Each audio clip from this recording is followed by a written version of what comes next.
एक dead body है और वो एक पूल ऑफ ब्लड में सराउंडेड है, मतलब पूरा खून खून खून हर जगह हो गया है। फिर बाद में मालूम पड़ता है कि किसी ने एक गोली मारी थी। तो क्या एक गोली मारने से इतना खून खून खून हो सकता है? एक्चुअली क्या होता है कि ब्लड स्पैटर पैटर्न एनालिसिस होता है।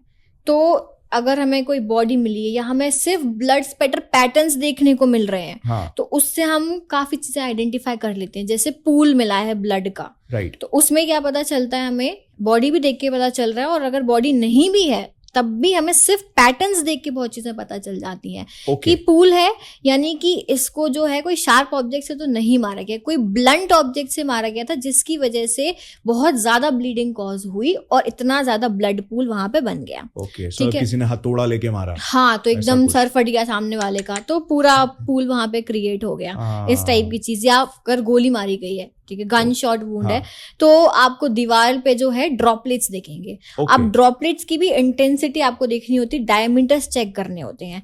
डायमीटर के बेसिस पे जितना छोटा डायमीटर उतनी दूर से गोली मारी गई है, जितना बड़ा डायमीटर उतनी पास से गोली मारी गई है। और जो बॉडी में एंट्री वुंड और एग्जिट वुंड को देख के भी आपको पता चल जाता है कितने डिस्टेंस से जो है आप गोली मारी गई थी। एंट्री वुंड देखा जाता है और एग्जिट वुंड, जरूरी नहीं है कि हर टाइम एग्जिट वुंड मिले ही। अगर गोली एक पॉइंट से दूसरे पॉइंट बाहर निकल गई तब एग्जिट वुंड मिलेगा, नहीं तो वो उसी में जो है एम्बेड होके आपको मिलेगी। तो उससे भी आप आइडेंटिफाई कर सकते हो।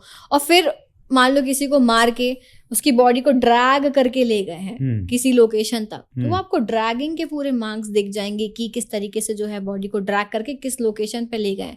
और वो एक पॉइंट पे खत्म हो जाएगा कि यहाँ तक ही निशान मिला है, फिर वो खत्म हो गया, यानी मार के बॉडी ड्रैग करी गई है कहीं ना कहीं। राइट। तो ये आपको पता चल जाता। अगर ब्लंट फोर्स, ब्लंट नहीं, ब्लंट तो हो गया, शार्प है, अगर नाइफ से मारा या कोई भी शार्प ऑब्जेक्ट से मारा गया है, तो आपको एक लाइन में पैटर्न्स दिखेंगे।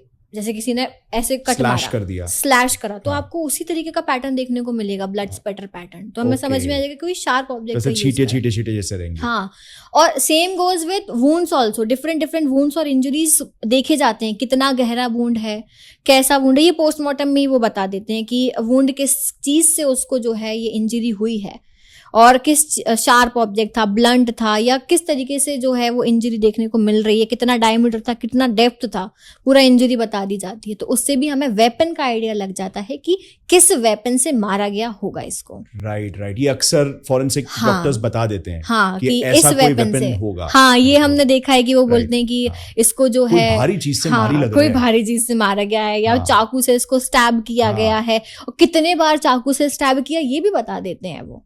ओके, सो बेसिकली एक गोली से, अगर गोली से मारते हो, चाहे आप नजदीक से मार रहे हो चाहे आप दूर से मार रहे हो, बट टेक्निकली स्पीकिंग, साइंटिफिकली, तो वो जो ऐसे पूल ऑफ ब्लड तो नहीं क्रिएट होना चाहिए जैसे मूवीज में कभी कभार दिखाते हैं। हाँ, मूवीज में हम जनरली देखते किसी की भी जो है क्राइम कमिट हुआ है, कोई मर्डर हुआ है, तो बहुत सारा ब्लड ही ब्लड वहां पे दिख गया। ऐसा नहीं होता है, हर टाइम क्यों ही ब्लड दिखेगा। गोली से मारा गया है, पूल कैसे बन सकता है? ओके, गोली से मारा गया तो पूल कैसे बन सकता है? मतलब फिक्शन रियलिटी में डिफरेंस है। हाँ, दैट इज वेरी डिफरेंट। वो सिर्फ दिखाने के लिए, एकदम वो जो है हॉरर क्रिएट करने के लिए ऐसे ब्लड दिखा देते हैं, बाकी जनरली ऐसा नहीं होता है। Right, but this is interesting कि मतलब आप वेपन के बारे में भी जान सकते हो डिपेंडिंग अपॉन कि किस पैटर्न में उसको चोट लगी है, किस पैटर्न में ब्लड ड्रॉप हुआ है करके। हाँ, तो एग्जैक्ट। और ये सबसे ज्यादा हेल्पफुल कब रहता है? जब हमें क्राइम सीन रिकंस्ट्रक्शन करना होता है। Okay, blood spatter pattern analysis is very important इन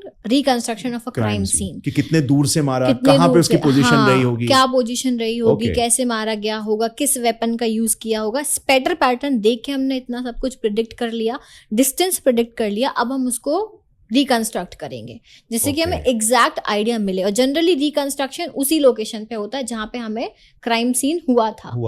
वो ज्यादा इम्पैक्टफुल रहता है। अगर हम ऐसा भी कर सकते हैं कि भाई अलग से हम वैसा का वैसा क्राइम सीन बनाएं और वहां पे हम रिकंस्ट्रक्ट करें, बट अगर आप उसी लोकेशन पे रिकंस्ट्रक्ट करते हो तो ज्यादा अच्छा आइडिया मिलता है।